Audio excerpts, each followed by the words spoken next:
ரொம்ப தாராள மனசு. அவங்க வெளியே கஷ்டப்படுற அனாதை குழந்தைகளை எல்லாம் கூட்டிட்டு வந்து அவங்க வீட்டில் வச்சு சாப்பாடு கொடுக்குறாங்க, தங்க இடம் கொடுக்குறாங்க. அந்த மாதிரி ஃபர்ஸ்ட் ஒரு பையனை கூட்டிட்டு வந்து இவன் கொஞ்ச நாள் நம்ம கூட இருக்க போறான், உங்க அண்ணான்னு சொல்றாங்க. அப்புறம் இன்னொரு நாள் ஒரு பொண்ணை கூட்டிட்டு வந்து இவளும் கொஞ்ச நாள் இங்கே தான் இருக்க போறா, உனக்கு அக்கா மாதிரின்னு சொல்றாங்க. அடுத்ததா ஒரு குட்டி குழந்தையே தூக்கிட்டு வராங்க. ஹீரோயின் அங்கிருந்து கோச்சுக்கிட்டு போயிடுறாங்க. நான் வளர்ந்ததுக்கு அப்புறம் எங்க அம்மா மாதிரியே அன்பா இருக்கணும்னு சொல்லுவாங்க. ஆனா கடைசியில அந்த அன்பை காட்ட எனக்குன்னு யாருமே இல்லைன்னு சொல்றாங்க. ஹீரோயின் அம்மா ஹீரோயினை விட மற்ற பசங்களை நல்லா பாத்துக்கிறாங்க.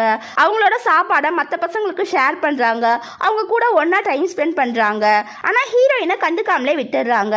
ஹீரோயின் அதெல்லாம் எனக்கு சொந்தமானதுன்னு சொல்றாங்க.